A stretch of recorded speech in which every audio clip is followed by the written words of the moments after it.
Hola, maestra, compañeros y personas que estén viendo este video. Mi nombre es Anelisa Abrego y en esta presentación estaremos exponiendo el tema de literatura testimonial. Yo estaré a cargo de desarrollar la introducción, los antecedentes, el origen y el significado, así como algunos conceptos básicos que realmente debemos tomar en cuenta para poder comprender la literatura testimonial. Hola, mi nombre es Alan Daniel Puntillo Lobato. A mí me tocó exponer las características, subgéneros, que es la autobiografía y biografía, asimismo la subdivisión de los géneros autobiográficos para dar a entender mejor el concepto y la función de la literatura testimonial. Hola, me presento, mi nombre es Axel Ibarra Hernández, mi tema me tocó de evaluación continua me fue el de literatura testimonial y me tocó exponer sobre los autores de la literatura testimonial, en qué año nacieron, hasta qué año vivieron, desde qué países eran y ejemplos de obras de literatura testimonial.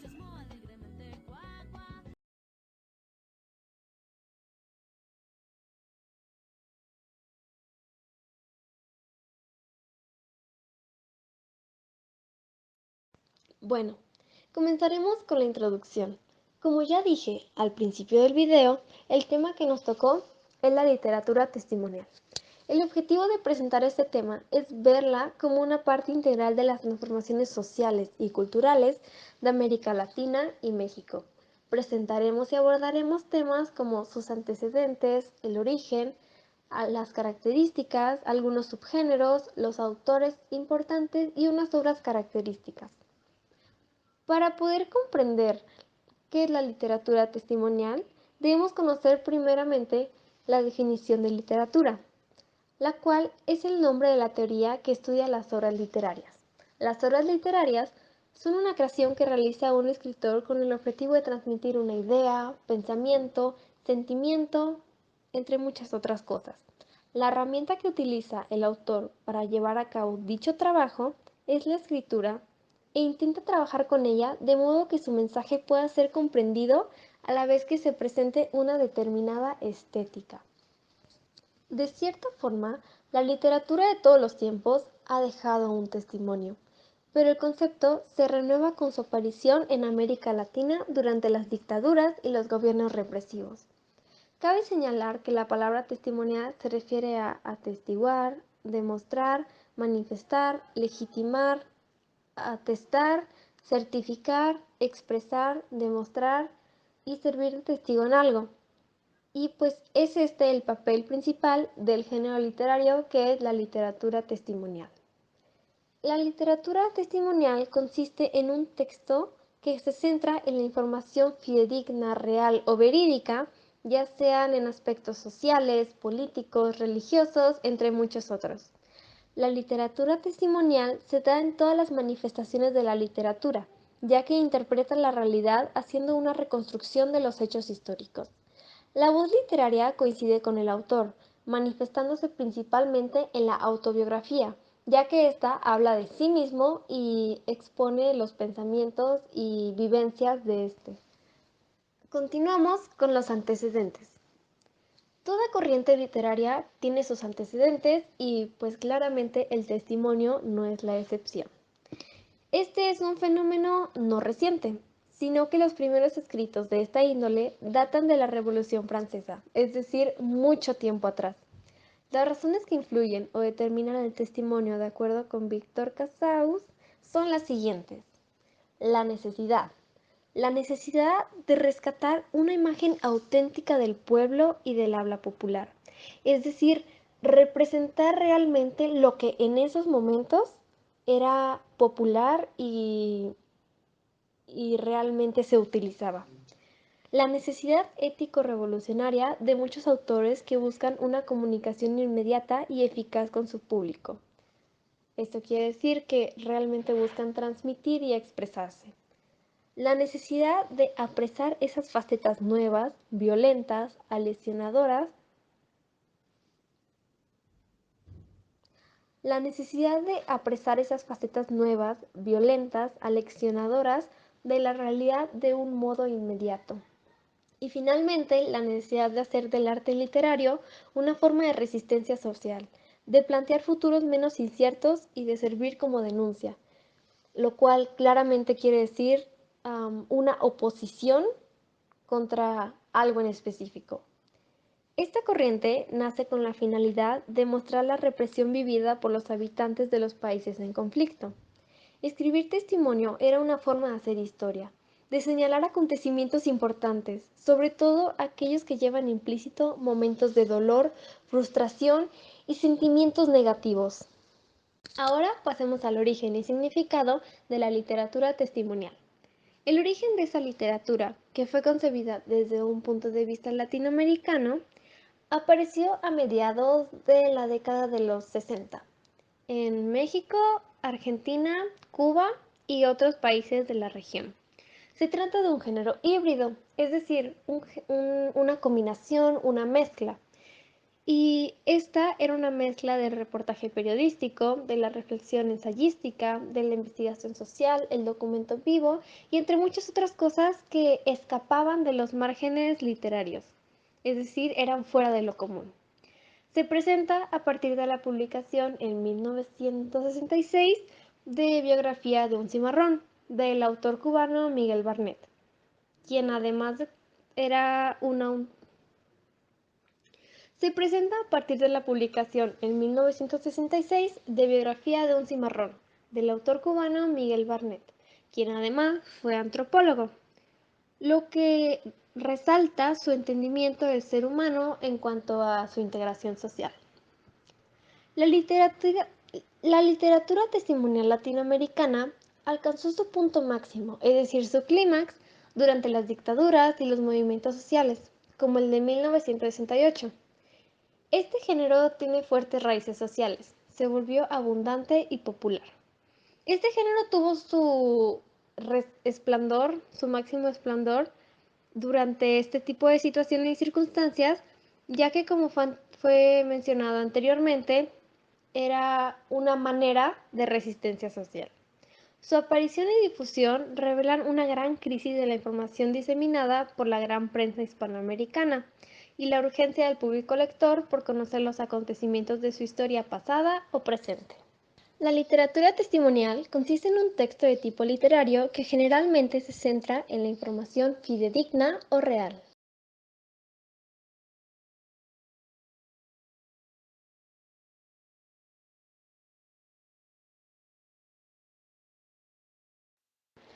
La literatura testimonial tiene un carácter historiográfico, pero a la vez subjetivo. Es un alto en la historia para apreciar un fragmento individual y contextualizarnos de ella en su desnudez. Es una expedición hacia la verdad de un asunto, en forma de lucha personal y constante, donde el yo cobra una importancia vital en su elaboración, creando así un género literario que mezcla ficción e historia mediante vivencias personales de un personaje, de forma que se crea una historia valorativa, casi siempre de carácter afectivo, rememorando una época difícil y a menudo con fines catárticos, bien para el escritor o bien para los lectores que consumen estas obras. Ya que en esta se ven reflejadas muchas muestras de sentimientos de desesperación, de furia, de enojo, de esos sentimientos reprimidos que han guardado muchas personas que han pasado por diversas situaciones y catástrofes tales como la muerte, maltratos y las guerras.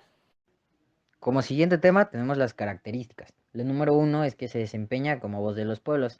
¿Qué queremos decir con esto? Pues que no necesariamente el autor tiene que penetrar en la mentalidad de sus personajes hasta tal punto de que hable por sus bocas.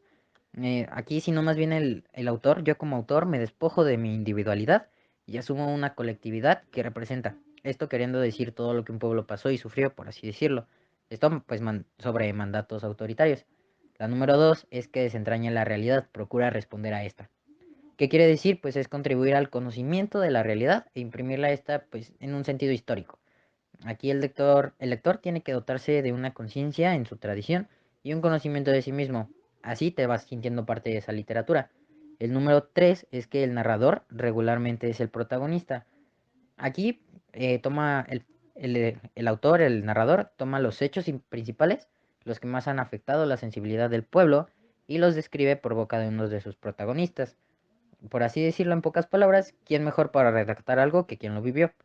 La número 4 es que surge como una forma para enfrentarse a los sistemas represores. Aquí desde formas de propuestas y de no callar, pues a gobiernos que han estado presentes en la historia, en algunos lugares de Latinoamérica, también se puede ver en la actualidad en ciertas regiones.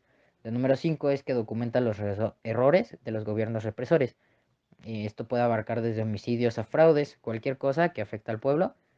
La número 6 es que se presenta con regularidad en forma de entrevistas, textos autobiográficos y de diarios, aunque también surge con fuerza la poesía testimonial.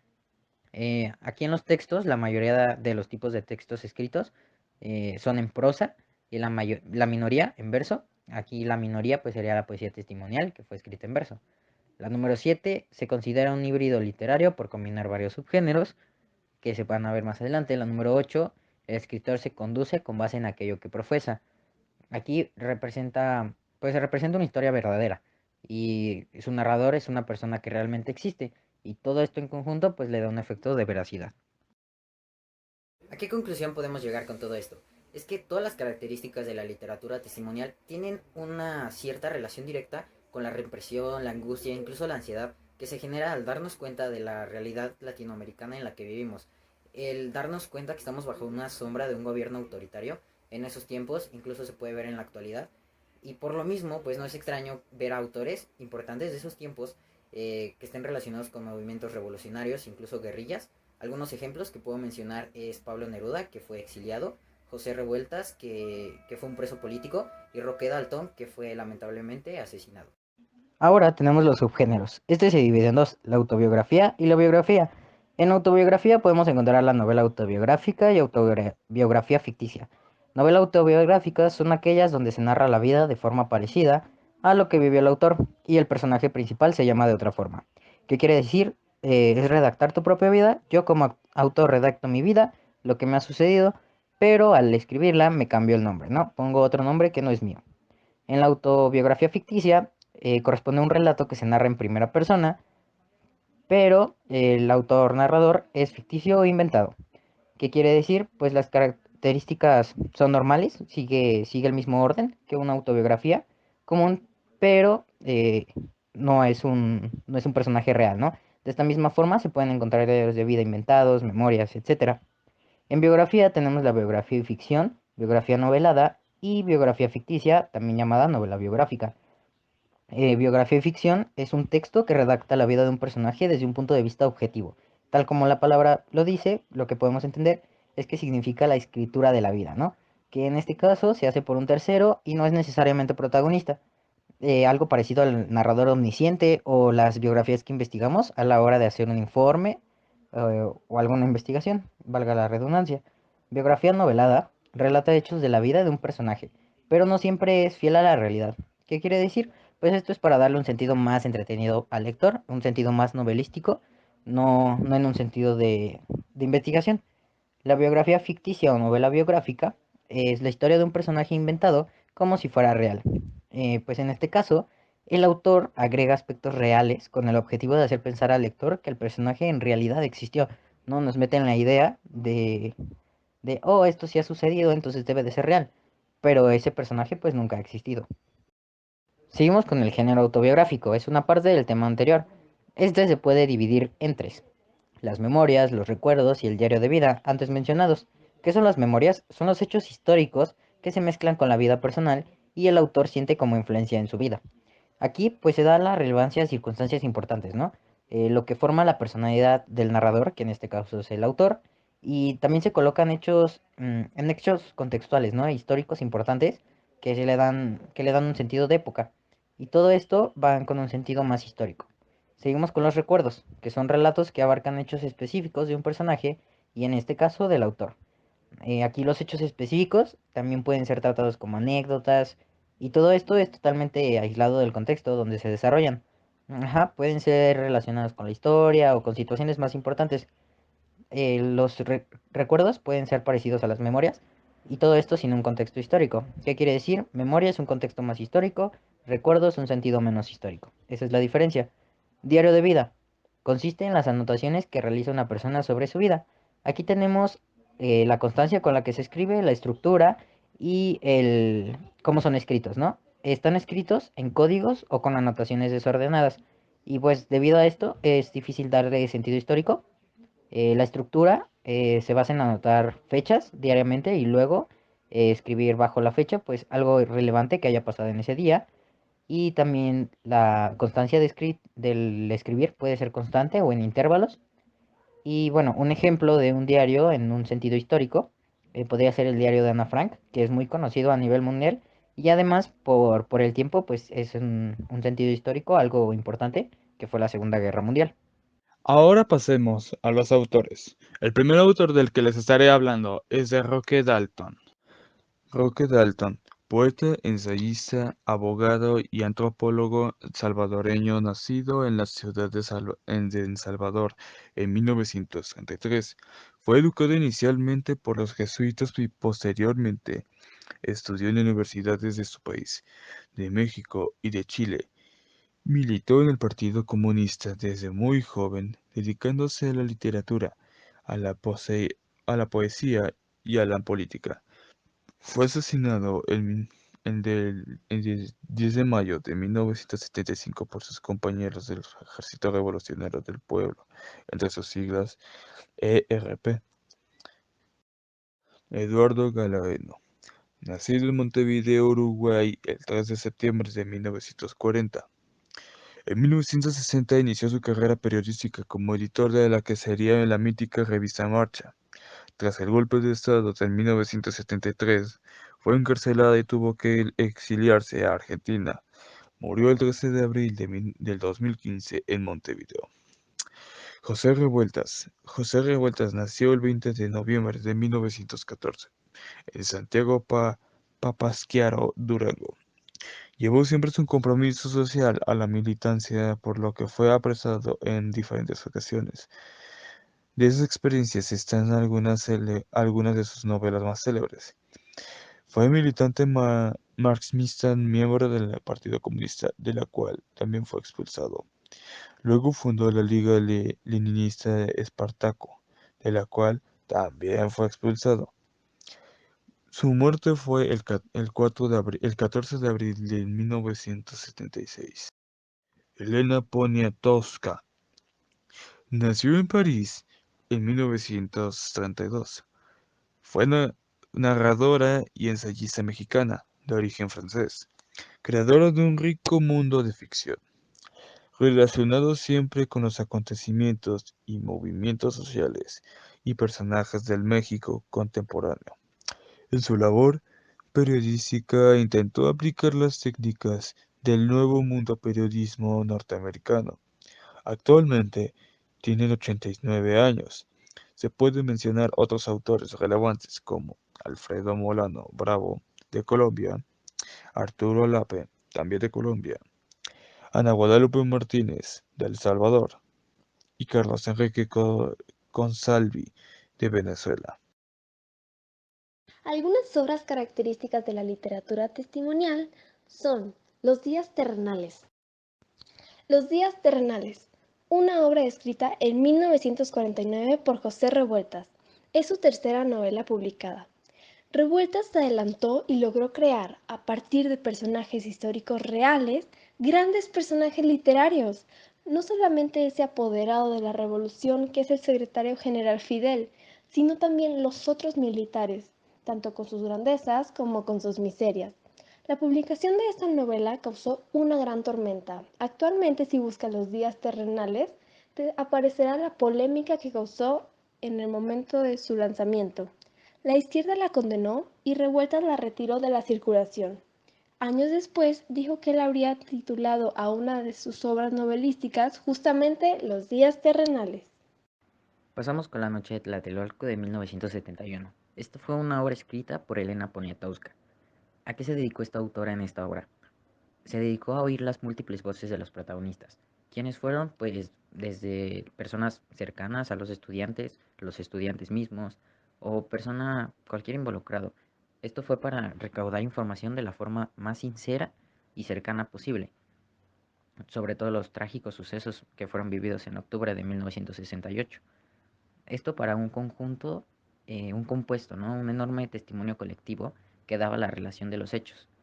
Esta obra busca y logra que yo como lector o el lector en sí mismo sienta que lo leído le concierne y lo reclame, ¿no? Ser más empático con sucesos de este tipo, que el protestar en Latinoamérica es algo difícil y arriesgado.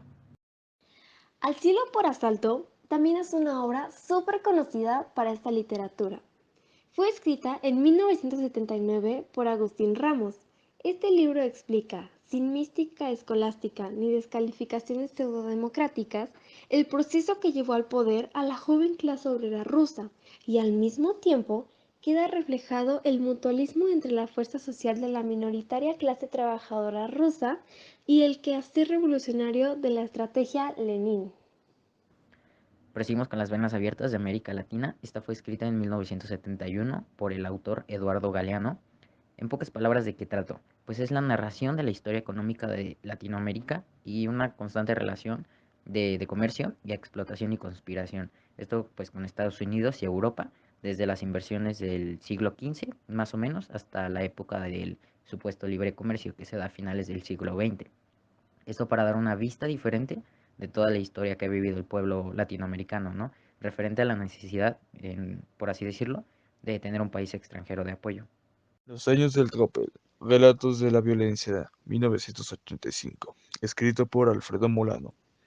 Esta obra está compuesta por 7 relatos, unos de víctimas, otros de victimarios, a partir de los cuales nos adentramos en lo más complejo y humano de la guerra, del despojo, del sufrimiento que entraña la violencia y sus más profundas contradicciones.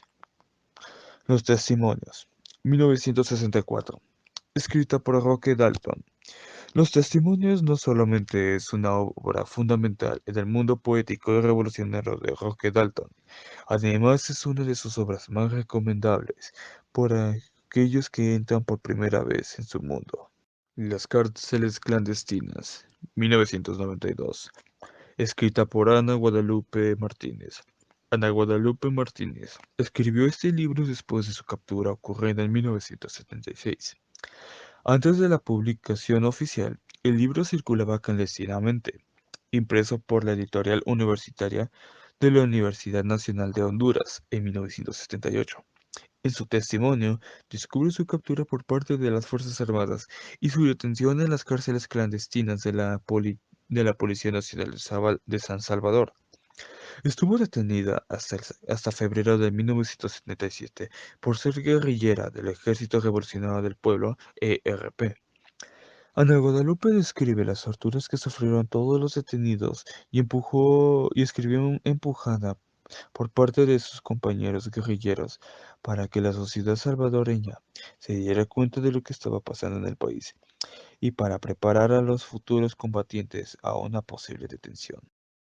El Bogotazo. Memorias del Olvido, 1983. Escrita por Arturo Alape. El autor en el libro utiliza testimonios de protagonistas de los hechos ocurridos en Colombia durante los sucesos del Bogotazo, donde aparece la memoria de Fidel como un río que inunda con sus aguas nuestro continente. Finalmente, para concluir, la literatura cumple el objetivo de contribuir en gran parte a la conservación de la memoria histórica, dejando huella y siendo parte de las transformaciones que ha sufrido a Latinoamérica. Esto debido a que en parte de nuestra historia durante el conflicto se encuentra plasmada cada uno de los textos que fueron escritos y sirvieron como fuente de inspiración para mostrar que en medio de la desesperanza y tristeza existe una necesidad por impulsar a los lectores para que se vuelvan aparte o solamente entiendan el significado de la lucha continua en contra de un régimen autoritario que actualmente en ciertas regiones aún puede verse. Para concluir tenemos las referencias. La número 1 fue un informe sobre la literatura testimonial, esto mayormente enfocada a Guatemala y se puede encontrar en la plataforma de Script. También se vieron unos artículos referentes a autores, el escrito en pantalla es de Elena Poniatowska. Asimismo, también utilizamos el libro de literatura 1 y una tesis sobre el enfoque de la literatura testimonial como reflejo de la realidad social. Y para finalizar, se utilizó de referencia y ejemplo y fuente de información un video del Instituto Sonorense de Cultura y estos hablando sobre el género testimonial. Eso sería todo por el día de hoy y muchas gracias por su atención.